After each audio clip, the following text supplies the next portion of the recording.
Olá, queridos amigos do canal Rosângela Serva do Senhor. Graças a Deus por mais o início de uma semana, quando nos encontramos aqui na presença de Deus para louvarmos, engrandecermos o seu santo e maravilhoso nome e para agradecer a Deus, pelo dom precioso da vida, pelo dom que nós temos de ter a nossa capacidade, intelectual para estudarmos as Santas Escrituras. Esse é o momento de estudarmos a Palavra de Deus, o pão do céu que tem fartado a nossa vida de bens. Então, para estudarmos as Santas Escrituras por meio do guia de estudos da lição da Escola Sabatina. Esta semana, a lição de número 12, com o título José, Príncipe do Egito. Vamos orar a Deus nesse momento para realmente estudarmos essa lição, para aprendermos mais de Jesus Cristo. Bendito Deus, poderoso Pai, glorificado, exaltado seja o teu santo e maravilhoso nome, Senhor. Graças te damos, Senhor, da glória, pela oportunidade de estudarmos as Santas Escrituras, por estudarmos esse material, guia de estudos da lição da Escola Sabatina, que todos esses estudos possam ficar gravados em nossa mente, em nosso coração, a fim de que possamos crescer na graça do Senhor e Salvador Jesus Cristo. Enche-nos do teu Espírito Santo, nos dá a paz do céu, em nome de Jesus. Amém. Então, queridos, essas duas lições, a anterior, a número 11, agora a número 12, tratando especificamente da vida de José, um dos filhos caçulas, de Jacó. E o verso para analisar se encontra aqui em Gênesis, no capítulo 41 de Gênesis, no versículo 41, que diz: Disse mais Faraó a José: Vês que te faça autoridade sobre toda a terra do Egito. Amém, queridos? Como Deus conduziu a vida de José. Na verdade, queridos, as Santas Escrituras, de Gênesis a Apocalipse, tratam da história de Deus, ou seja, a história de um Deus de amor, conduzindo a humanidade, para a glória eterna, para o retorno celestial, para que nós possamos voltar para morar com Jesus Cristo. Queridos, a história é de Deus e José faz aqui parte desse contexto, dessa história. E nós sabemos que aqui é justamente aquele momento em que Faraó tem aquele sonho das 7 vacas gordas, depois das 7 vacas magras, as 7 espigas mirradas e as espigas robustas. E ali nós vemos o quê? Como ali José interpreta aquele sonho. Pelo poder de Deus, José nunca trouxe a glória para si, mas ele sempre glorificando a Deus e louvando a Deus. E nós vamos perceber isso, José, então, líder do Egito, e seus próprios irmãos, se curvaram diante dele, sem saber quem era ele, queridos? Os irmãos de José se humilharam quando ele os forçou a voltar com Benjamim, ou seja, e quando temeram que a segurança de Benjamim estivesse ameaçada. Os irmãos de José imploraram por graça diante daquele homem poderoso, a quem viram como o próprio Faraó. Aqui, queridos, José contempla aquele sonho que ele teve aos 17 anos de idade, na casa do pai, quando ele via que os seus irmãos, aqueles feixes, se dobravam para realmente lhe reverenciar. E aqui, quando ele contempla seus irmãos reverenciando, ele se lembra dos sonhos que ele teve na casa do pai. Vejam como Deus trabalha, ou seja, os sonhos de Faraó, Deus o quê? Deus fez o seu cumprimento logo. Assim que José interpretou os sonhos de Faraó, logo aconteceu, Ou seja, esse cumprimento do sonho de Faraó. Os sonhos de José já havia passado 20 anos. Agora foi que José viu o cumprimento dos seus sonhos. O que isso representa, queridos? Que Deus, não é, dá os sonhos para as pessoas como bem lhe apraz. Para José, ele deu um sonho na sua juventude, que só se cumpriu 20 anos depois. E para Faraó, ele deu os sonhos ali imediatamente ao seu cumprimento. Então, queridos, vamos perceber justamente isso. Quando eles viram José, os irmãos, não é, de José, era como se estivessem na presença de Faraó. Que coisa interessante, não é, queridos? Aqui na parte de domingo, nós vamos ver a ascensão de José ao poder. Olha que coisa interessante, não é? Ou seja, qual é o lugar de Deus no êxito da história de José? Queridos, na verdade, Deus estava sempre com José, lhe dando sabedoria, palavras sábias. Ele era um homem educado, um porte ereto, um porte físico, não é? Forte, ou seja, um homem realmente que demonstrava o que? Passava para as pessoas confiança, passava para as pessoas conhecimento, sabedoria. E qual é essa relação? Deus deu sempre sabedoria a José, não é? E ele confiava em Deus, mesmo nos momentos momentos difíceis. José teve a confiança em Deus. Na verdade, como eu já disse, é a história de Deus e que José se encontra nesse contexto, né? Deus é o autor dessa história de Gênesis a Apocalipse, é a história do amor de Deus.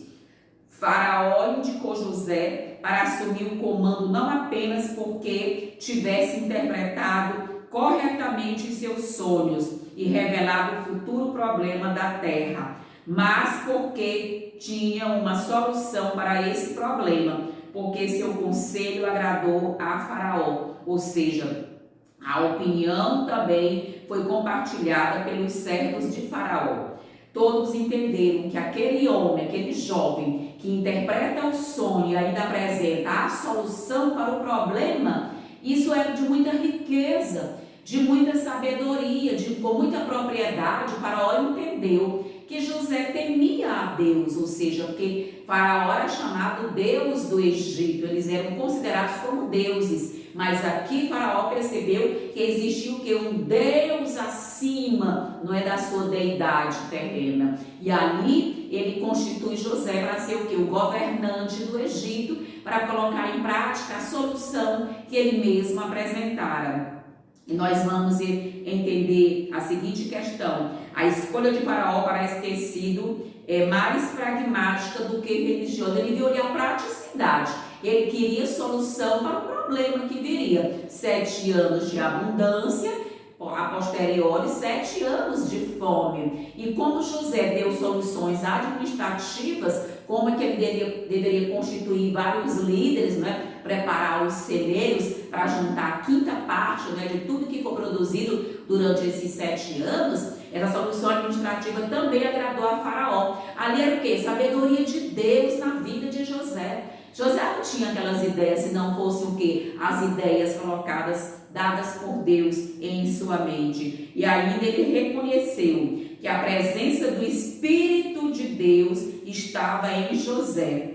E foi ele qualificado como ajuizado e sábio. Amém. Queridos, quando nós colocamos a nossa vida nas mãos de Deus, nós somos devidamente qualificados para fazer tudo para a honra e para a glória de Deus, para o enaltecimento da causa de Deus, para o crescimento da obra de Deus. E aqui nós vemos que José, nesse momento, ele honra a Deus e Deus devolve honrando também José. E nós vamos compreender o quê? Que essa sabedoria é a sabedoria que Deus dá, sabedoria advinda de Deus, para que José pudesse realmente ali assumir como príncipe do Egito. Apenas abaixo de Faraó, ele era a segunda pessoa ali no trono. Ou seja, os 7 anos seguintes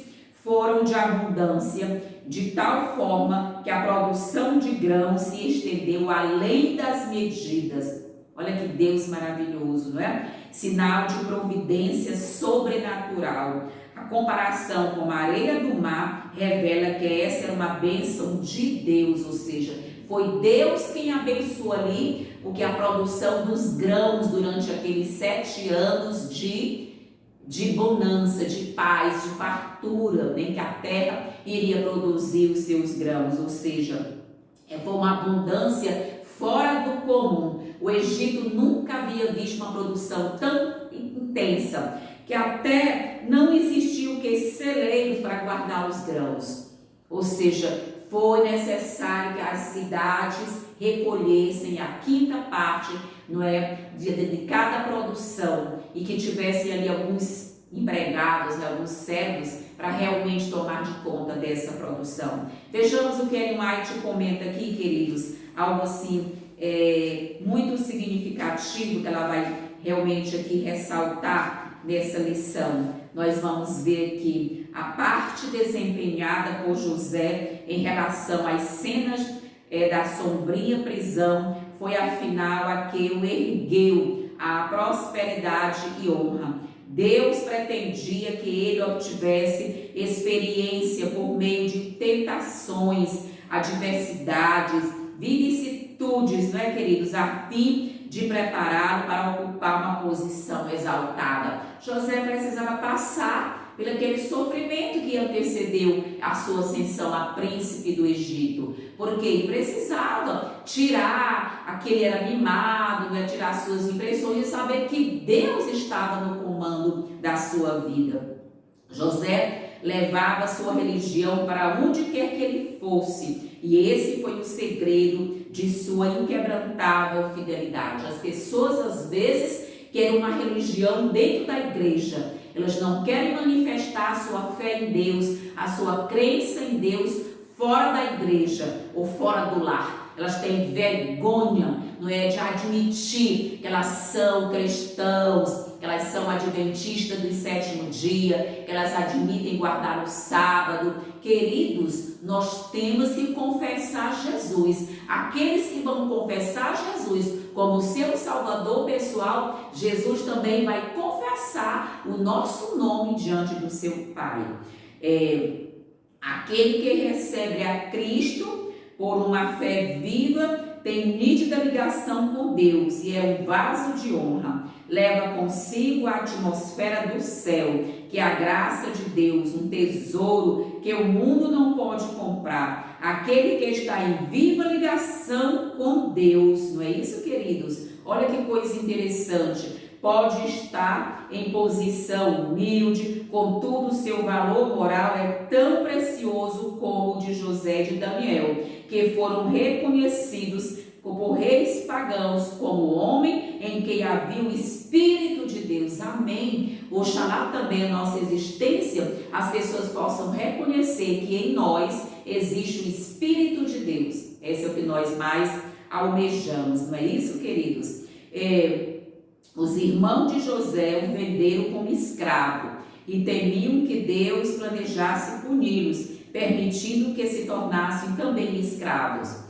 Eles humildemente confessaram os erros que haviam cometido contra José e imploraram seu perdão. Ficaram muito contentes ao descobrir que José estava vivo, pois haviam sentido remorso e grande angústia desde o momento em que cometera a crueldade contra ele. E agora, como eles sabiam que não eram culpados de seu sangue, suas mentes perturbadas ficaram o quê? Aliviadas. É assim, queridos. Claro que quando José vai dar-se a conhecer seus irmãos, há esse momento que de alegria, de júbilo, porque José também percebeu a mudança na vida dos seus irmãos.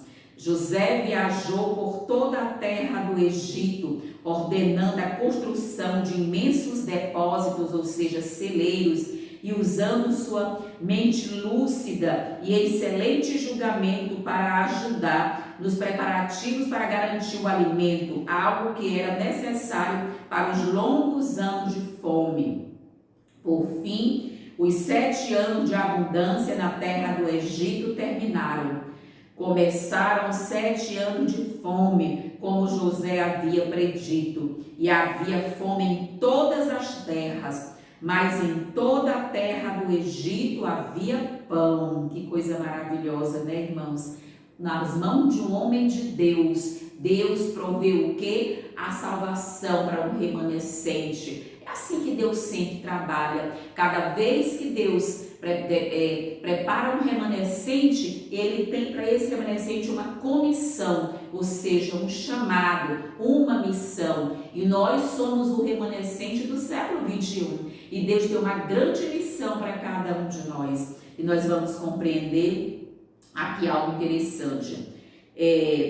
Quando toda a terra do Egito começou a sentir fome, o povo clamou a Faraó por pão. E Faraó dizia a todos os egípcios: vão falar com José e façam o que ele disser. Havendo, pois, fome sobre toda a terra, José abriu todos os celeiros e vendia aos egípcios, porque a fome aumentava na terra do Egito. José, porém, foi fiel a Deus, e sua fidelidade foi um constante testemunho da verdadeira fé. Foi com o objetivo de apagar essa luz que Satanás trabalhou por meio da inveja dos irmãos de José, para fazer com que ele fosse vendido como escravo para um país gentílico. Contudo, Deus encaminhou os acontecimentos de maneira que seu conhecimento de Deus, fosse o que? Transmitido ao povo do Egito. Satanás sempre quer atrapalhar os planos de Deus, mas Deus é maior, Deus já venceu, Deus é o vencedor e Ele há de nos fazer mais que vencedores em Jesus Cristo, pelo sangue precioso de Jesus Cristo. Tanto na casa de Potifar quanto na prisão, José recebeu uma educação e um ensino que, com o temor de Deus, o prepararam para a sua elevada posição de primeiro-ministro da maior nação daquela época. Do palácio dos faraós, sua influência foi sentida por todo o país e o conhecimento de Deus se propagou por toda parte. Amém, queridos? Que coisa linda! Um homem cheio do poder de Deus, um único homem cheio do poder do Espírito Santo, foi capaz de revelar a Jesus Cristo lá no Egito. É assim que Deus trabalha, queridos. Deus usa pessoas que sejam fiéis a Ele, porque Deus conhece de antemão, na sua presciência, na sua onisciência, o coração de cada um de nós. E Deus via verdade, pureza, sinceridade no coração de José. Por isso, Deus o constituiu primeiro-ministro ali realmente do Egito. Aqui na parte de segunda-feira, José confronta seus irmãos. Nós sabemos que o que acontece, como isso, se revelou a providência divina, a despeito da maldade e vileza humana. Ou seja, aqui no capítulo de Gênesis número 42, nós vemos, a história.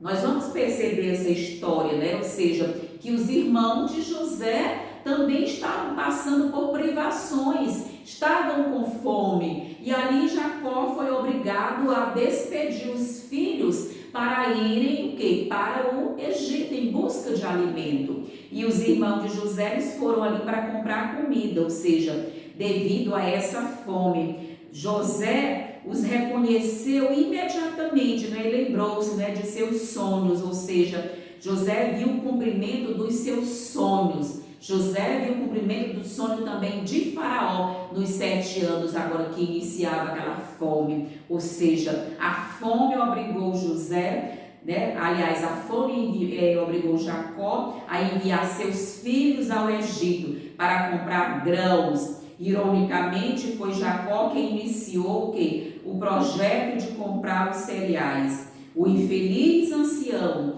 vítima de circunstâncias além de seu controle, sem saber, pôs novamente em curso uma incrível cadeia de eventos que o levaria a se reencontrar com o seu precioso filho, não é? Ou seja, foi de uma viagem que Deus mandou José lá para Dotã, né, para Siquém, e por Dotã para encontrar com os seus irmãos, foi que aconteceu o que? Esse caos. José foi vendido para o Egito. Agora, de uma outra viagem, que ele encaminha os seus outros filhos, é que realmente apresentam-se as soluções para a sua velhice alegre e feliz, ou seja, esse reencontro com o seu amado filho José.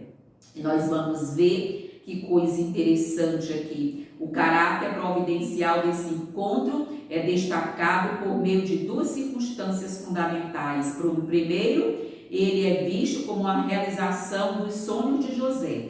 O evento previsto, né, nos seus sonhos proféticos, ou seja, os feixes de vocês se inclinavam diante do meu. Ou seja, 22 anos, aqui praticamente já tinha transcorrido 22 anos, né, para que esse cumprimento realmente acontecesse. E ali José contempla, não é isso? Estava acontecendo diante dos seus olhos. José foi identificado como governador daquela terra e senhor da terra. Sua posição poderosa contrasta com a de seus irmãos necessitados, que se prostraram com o rosto em terra diante dele. 22 anos mais tarde, os sonhos de José realmente se tornam uma realidade. Queridos, Deus não mente. Deus é o Senhor da história. Deus conhece o final desde o princípio. Os mesmos 10 irmãos que zombaram de José sobre seu sonho e duvidaram de sua realização. Quando Deus quer, queridos, ninguém detenha. Então, Ellen White comenta aqui que os filhos de Jacó foram com a multidão, né, de compradores para comprar o cereal de José, né?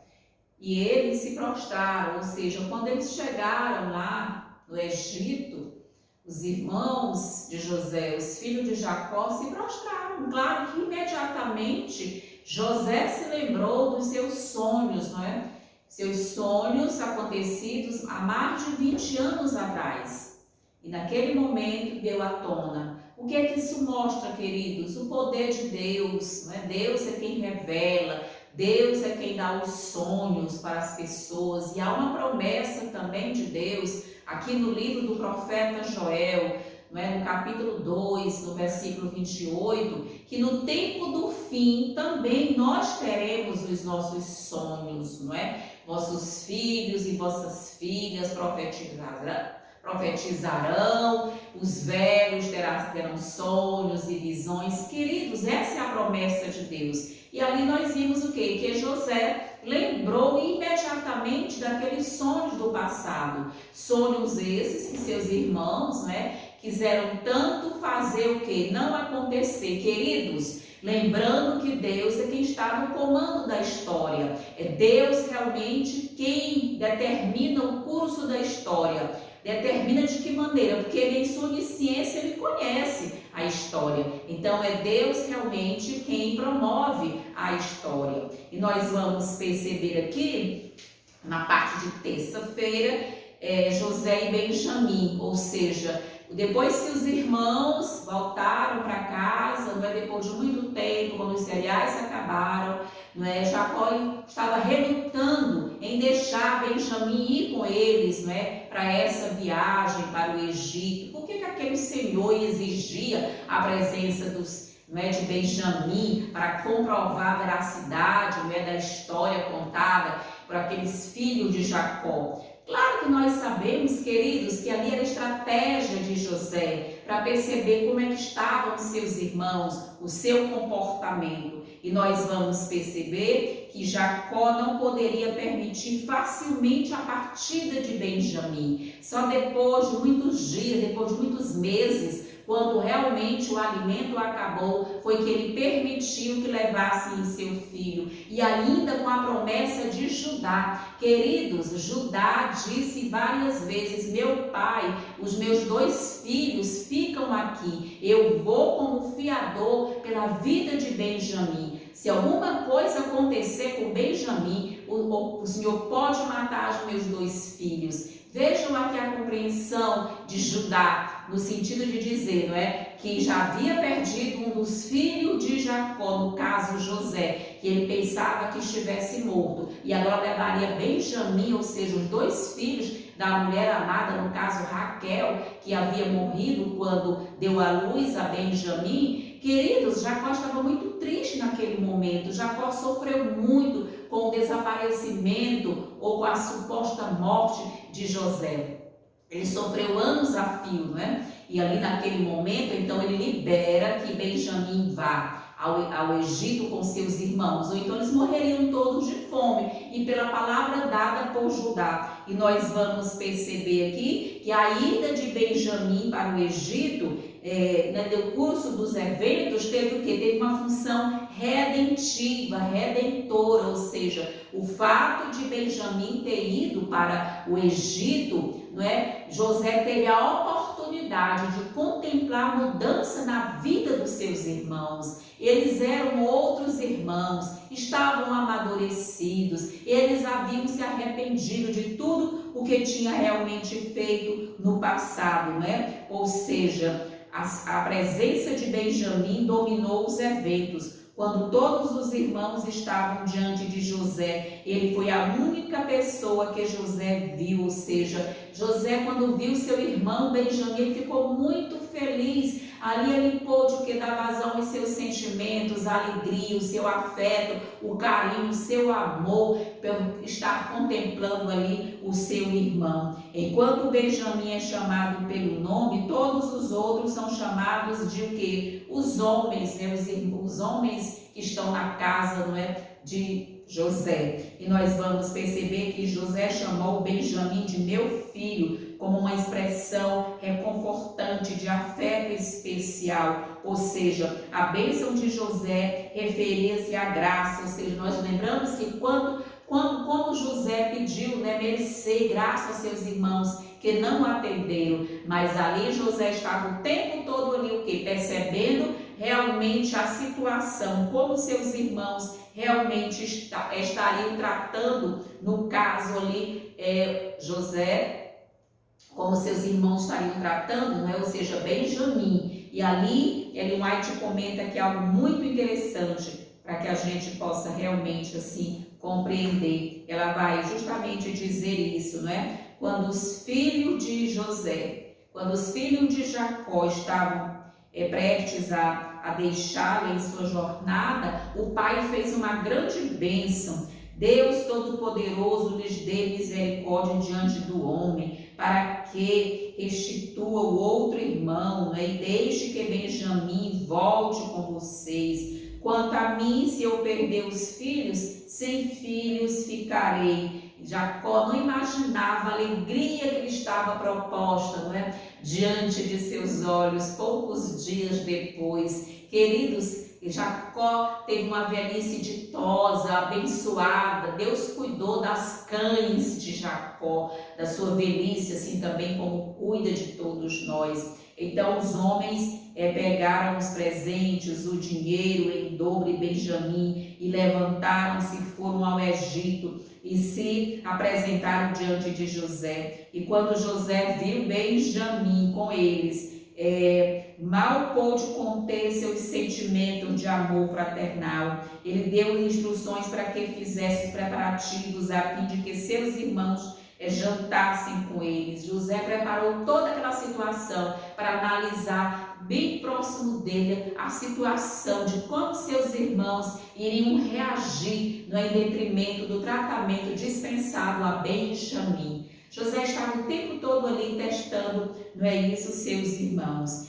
Quando foram levados para a casa de José, ficaram com medo de que fosse com o propósito de cobrá-los por causa do dinheiro encontrado. E eles pensaram que poderiam ter sido colocados intencionalmente lá. Claro que José o tempo todo estava percebendo essa questão. E nós vamos ver que na parte de quinta-feira, no copo de adivinhação, quando depois daquele banquete ali, ele manda que eles vão retornar, ele envia alimentação, ele coloca o quê? Ele coloca o copo, o seu copo de prata predileto, um copo caríssimo que ele tinha, chamado copo de adivinhação, coloca lá o que? Dentro do saco de Benjamim. Ali José, era a última prova de José para perceber como é que estavam realmente aqueles seus irmãos. Ali era o ponto da virada. José já tinha assim, alguns vislumbres de algumas mudanças por parte de seus irmãos, mas ali ele queria aquele ponto final, aquela prova final, realmente para perceber. E quando o copo é encontrado lá no saco de Benjamim, ele se surpreende com a disponibilidade, com a disposição de Judá em ficar no lugar de Benjamim. A defesa que Judá fez em função de Benjamim. Ele diz: eu sou o fiador deste jovem, deixei meus filhos com meu pai para serem mortos se eu não voltar com esse jovem. Portanto, fique eu, meu senhor, aqui preso como seu escravo e deixe o menino ir, porque a alma do pai, não é, está muito ligada à alma desse menino. Queridos, olha a defesa de Benjamim. E aqui a defesa de Judá, melhor dizendo, olha que a posição aqui, Judá assume um tipo de Cristo, ou seja, uma posição, uma substituição. Ele pediu para substituir Benjamim, que pagaria, não é, realmente a pena, mas ele se oferece. Que coisa linda, queridos, e maravilhosa. Aqui Judá fez o quê? Fez um tipo Messias, não é? Uma posição, representa um tipo de Cristo. Que maravilha! José observando tudo aquilo com muito interesse, vendo a mudança. E nós sabemos, queridos, que pela linhagem de Judá foi que nasceu o Messias. Amém, queridos? Deus transformou a vida desses filhos de Jacó, desses irmãos de José, pelo seu poder, queridos. Deus é quem realiza em nós o querer e o efetuar para a sua boa, santa e perfeita vontade. Tudo é feito de acordo com a vontade de Deus, não é isso, queridos? E nós vamos compreender aqui, claro que José jamais se utilizou desse copo de adivinhação. Nós sabemos que isso fazia parte da cultura egípcia, eles terem seus copos, não é? Ou então uma borra de café e aqueles desenhos ali, eles interpretavam o futuro ou interpretavam sonhos. Mas esse não era o intento de José. Aqui José apenas fez uma simulação para realmente provocar um tipo de medo em seus irmãos, para que José percebesse o que eles fariam diante do medo, diante de uma circunstância dessa. E ali José pode perceber como eles então que estavam confessando o seu pecado lá do passado, e José percebeu que o arrependimento genuíno, a transformação no caráter dos seus irmãos. E essa história paralela anterior, ou seja, José deu instruções específicas e mais uma vez encheu os sacos com alimento. Dessa vez ele colocou o seu cálice, o seu copo de adivinhação naquele saco de Benjamim, ou seja, nunca havia pretendido o poder de adivinhação, mas nem acreditado nisso. Ele apenas o que? Queria fazê-los crer que ele podia ler seus segredos. E ali nós vemos que o cálice mágico foi para José um pretexto para evocar o domínio sobrenatural e assim despertar em seus irmãos o sentimento de culpa para com Deus. Queridos, tudo era estratégia de José naquele momento, não é isso? E nós vamos ver que Ellen White justamente comenta isso aqui, não é? Judá se comprometeu a servir de garantia por Benjamim. Quando Judá e seus irmãos, não é isso? Vejam que coisa interessante, chegaram à casa de José, este ainda estava ali. Vejam, o que é isso que vocês, fizeram? Vocês não sabem que eu sou um homem capaz de conhecer, de proceder, de modo com essa estratégia que ele diz, capaz de adivinhar. Aqui realmente foi apenas uma história, uma narrativa inventada por José nesse sentido, não é isso, queridos? E nós vamos ver que aqui, então Judá respondeu: o que podemos dizer a meu senhor? O que podemos falar? E como vamos nos justificar? Deus descobriu a nossa culpa, eis que somos escravos de meu Senhor, tanto nós quanto aquele em cuja mão se achou o copo. Judá disse, não é, a seu irmão, e agora estava devolvendo a ele o que? A transgressão, né? Ou seja, do que eles haviam feito com seu irmão, permitindo que também se tornassem escravos, não é? E aí nós vemos logo que houve pecado, houve um Salvador. Queridos, toda vez que há pecado, Jesus, né, naquele momento se ofereceu para substituir, para morrer por cada um de nós. Ó que amor glorioso, ó que bênção santa, não é, e maravilhosa. Em concluindo aqui na parte de quinta-feira, nós vemos o que? Eu sou José, seu irmão. É um dos capítulos mais lindos da Bíblia. Recomendo que você leia Gênesis, o capítulo 44 e o capítulo 45 do livro de Gênesis. Essa linda história de amor, de reconciliação familiar, a maneira como Deus abençoa. E que lições são essas, queridos, de amor? Os irmãos de José, eles demonstraram que eles haviam se arrependido, que havia realmente mudança, havia melhora no caráter deles. Deus tinha trabalhado na vida daqueles irmãos de José. E ali José pôde constatar essa questão. Foi naquele contexto, naquele momento em que Judá falou sobre o mal, não é, que cairia sobre eles, não é? Quando ele disse, né, então José gritou, queridos, foi um grito, foi um choro de muito grito. José estava muito emocionado. José precisava dar vazão ao seu sentimento, seu amor, seu carinho, seu afeto pelos seus irmãos, principalmente pelo seu irmão Benjamim. E ali nós vemos que ele gritou e se deu a conhecer a seus irmãos. Essa expressão muitas vezes se mostra que é a própria revelação do próprio Deus, do amor de Deus. Eu sou José, o irmão de vocês, e somente na segunda vez, quando ouviu as palavras precisas que vocês me venderam para o Egito, foi que eles mesmos que acreditaram, eles não estavam acreditando até então que aquele homem poderoso era José. Eles não estavam acreditando. E ali o que se viu?